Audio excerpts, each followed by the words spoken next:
नमस्कार दोस्तों, आप सबका स्वागत है इस ऑनलाइन क्लासेस में। और साथियों, आज हम पढ़ने जा रहे हैं बीएड बीएसटीसी प्रथम वर्ष को लेकर, बीएसटीसी द्वितीय वर्ष को लेकर। बीएसटीसी द्वितीय वर्ष के अंतर्गत हमारे जो प्रश्न पत्र हैं हिंदी भाषा शिक्षण और प्रवीणता को लेकर।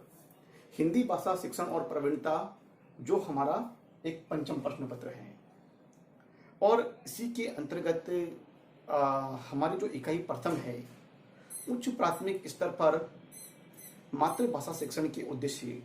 उच्च प्राथमिक स्तर पर जो बालक बालिका हैं, अध्ययन करने वाले जो विद्यार्थी हैं, उनमें मातृभाषा के शिक्षण के पीछे क्या मतलब उद्देश्य ऐसे हैं जिनको हमें भाषा के द्वारा सिद्ध करना है, तो उनको लेकर हम इस इकाई में अध्ययन करने जा रहे हैं।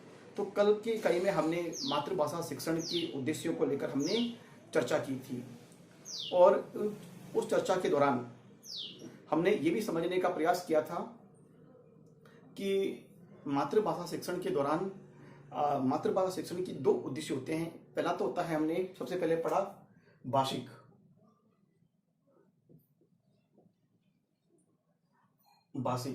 और भाषिक पक्ष के भी भाषिक पक्ष होता है, और दूसरा जो पक्ष होता है यहाँ पर, दूसरा जो पक्ष था वो था साहित्यिक।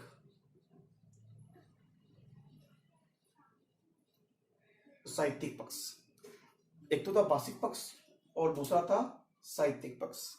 भाषिक पक्ष के भी दो अर्थ थे यहाँ पर। एक तो था ज्ञानात्मक,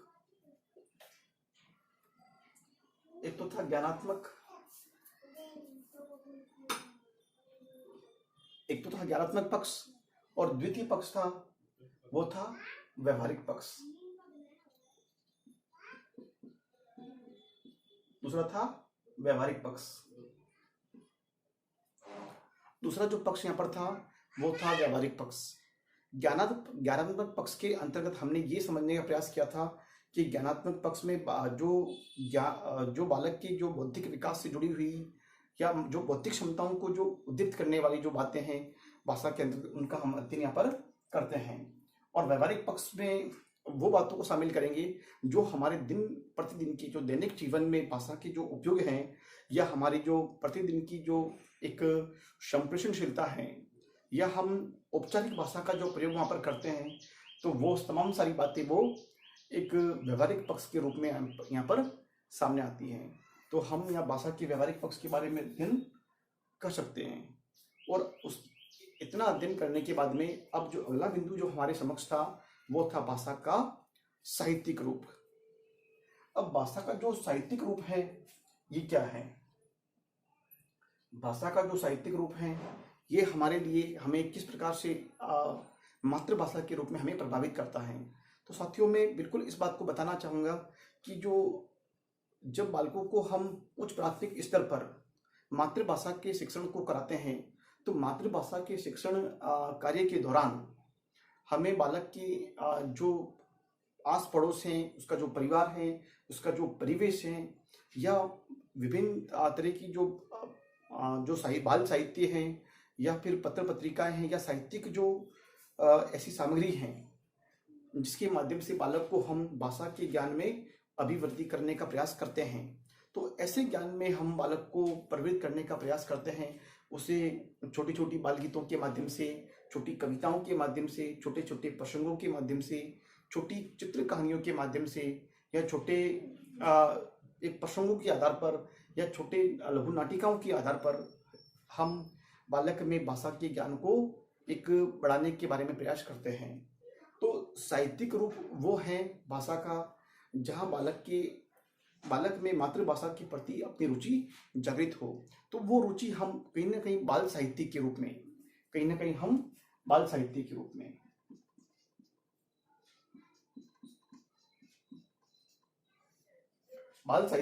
में हम यहाँ पर जागृत करने का प्रयास करते हैं। तो साथियों, अब आपके लोगों के मन में प्रश्न आता है कि बाल साहित्य है क्या? तो साथियों, बिल्कुल एक साधारण सा जो उसका जो मतलब बताना चाहूँगा शब्दों में कि बाल साहित्य का जो अर्थ है वो बालकों की रुचि, अभिरुचि और उनके मनोरंजन को देखकर लिखा गया ऐसा साहित्य जो ज्ञानप्रद हो, जो शिक्षाप्रद हो और बालकों के नैतिक विकास में दिन प्रतिदिन उन्हें वहाँ पर बताता रहे। तो बाल साहित्य वो है जो बालकों की मनोरंजन को ध्यान में रखते हुए उसकी रचना की गई है। अब आपने देखा होगा कि विष्णु शर्मा का जो पंचतंत्र है वो भी बाल साहित्य की श्रेणी में आता है। कहीं ना कहीं भारतेंदु हरिश्चंद्र ने भी वानर पत्रिका के माध्यम से बाल साहित्य या उनसे जुड़ी हुई कहानियों के बारे में बालकों को मातृभाषा से जोड़ने का प्रयास यहाँ पर किया है। तो बाल साहित्य वो है जो बालकों में भाषा के प्रति रुचि उत्पन्न करे, और जब बालक की भाषा के प्रति रुचि उत्पन्न होगी तो कहीं ना कहीं वो साहित्य में और भी रचनाओं को पढ़ने की ओर प्रवृत्त होगा। जब बालक की स्वयं की जब रुचि नहीं होगी किसी कार्य में, किसी रचना को पढ़ने में, किसी कविता को पढ़ने में या भाषा को अर्जन में रुचि नहीं लेगा तो बालक उसे कभी भी सीख नहीं पाएगा। तो हमें इस बात का विशेष ध्यान रखना है कि बालक को हम किस प्रकार से बालक को भाषा के प्रति रुचि उत्पन्न करें। तो हमें वो उन सभी बातों को, उन सभी प्रमाणिक स्रोतों को या प्रमाणिक जो सामग्री हैं जिससे बालक का न केवल बालक को भाषाई संबंधी ज्ञान मिले बल्कि ये भी हो कि बालक की उसमें रुचि भी उत्पन्न हो, साथ में बालक का मनोरंजन भी हो और बालक हमेशा उसे पढ़कर नई नई शब्दावली और नए नए शब्दों के माध्यम नए नए शब्दों के द्वारा रूबरू होता रहे। अन्यथा बालक एक ही तरह की या बोझिल कठिन शब्दावली को पढ़ते हुए बार बार कहीं ना कहीं एक बोझ का अनुभव करेगा। तो हमें ऐसी इस प्रकार की स्थिति से बचना चाहिए और इस प्रकार की स्थिति से बचते हुए हमें बाल साहित्य में या बालक के साहित्यिक पक्ष को मजबूत करना चाहिए।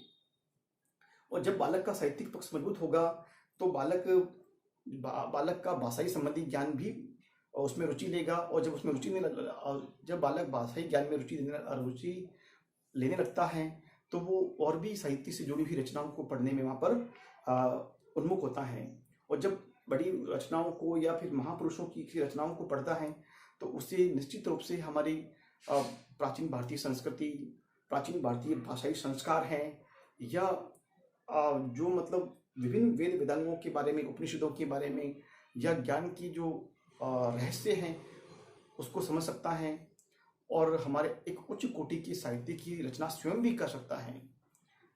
तो हमारा जो भारतवर्ष है उसमें उच्च कोटि की साहित्य का सर्जन यहाँ पर किया गया है, लेकिन उसे पढ़ने के लिए, समझने के लिए हमें उच्च कोटि के ज्ञान की आवश्यकता पड़ती है। और बालकों में उच्च कोटि की ज्ञान को संजोने के लिए, उन्हें बताने के लिए हमें निरंतर प्रयास करते रहना चाहिए। तो बालकों की साहित्यिक पक्ष को हमेशा हर भाषा शिक्षक को ध्यान रखना चाहिए कि बालक का साहित्यिक विकास मैं किस प्रकार से विकसित करूं, बालकों में साहित्यिक अभिरुचि को किस प्रकार से रुचि उत्पन्न करूं। तो उसे समय समय पर बालकों के भाषाई जो विकास हैं, भाषाई कौशल हैं और उनको मतलब संवर्धित करते रहना चाहिए। और यदि भाषा शिक्षक इस तरह की मतलब बातों को मतलब नजरअंदाज करता है तो उसका खामियाजा कहीं ना कहीं उन पढ़ने वाले विद्यार्थियों को भुगतना तो पड़ता है। तो हम ये अपने विद्यालय स्तर पर या हम अपने स्वयं के स्तर पर भी इन बातों का प्रयास करें कि बालकों में कहीं ना कहीं ऐसी प्रमाणिक सामग्री एवं स्रोतों की रचना की हुई है तो उन्हें बालकों को उपलब्ध कराएं और बालकों को अधिक से अधिक लाइब्रेरी या पुस्तकालय जैसे मतलब रचनाओं के बारे में जोड़ने का प्रयास करें।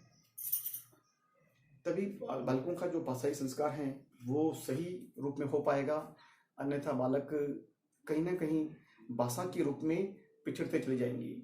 और जब बालक भाषा में रुचि नहीं लेगा, जो बालक भाषा में रुचि नहीं लेगा तो वो अन्य भाषा को सीखने में या अन्य देश विदेश की भाषाओं को सीखने में कभी भी रुचि नहीं ले सकता। और जब तक बालक का भाषाई विकास नहीं होगा तब तक उसका शैक्षिक विकास भी अवरुद्ध रहेगा, क्योंकि बिना भाषाई विकास के वो न तो अपनी बात को सही अभिव्यक्त कर पाएगा, न अपने भावों एवं विचारों को सही ढंग से किसी के सामने प्रकट कर पाएगा। तो भाषा के इस विकास को बनाए रखने के लिए एवं बालकों को भाषा के प्रति हमेशा जागरूक करने के लिए हर भाषा शिक्षक को अपने भाषाई संस्कारों को एक बढ़ाते रहना चाहिए और भाषा के विकास में उसे महत्वपूर्ण योगदान देना चाहिए। तो साथियों, आज के लिए इतना ही। हम फिर मिलेंगे अगले वीडियो व्याख्यान में। तब तक के लिए बहुत बहुत धन्यवाद। जय हिंद, जय भारत।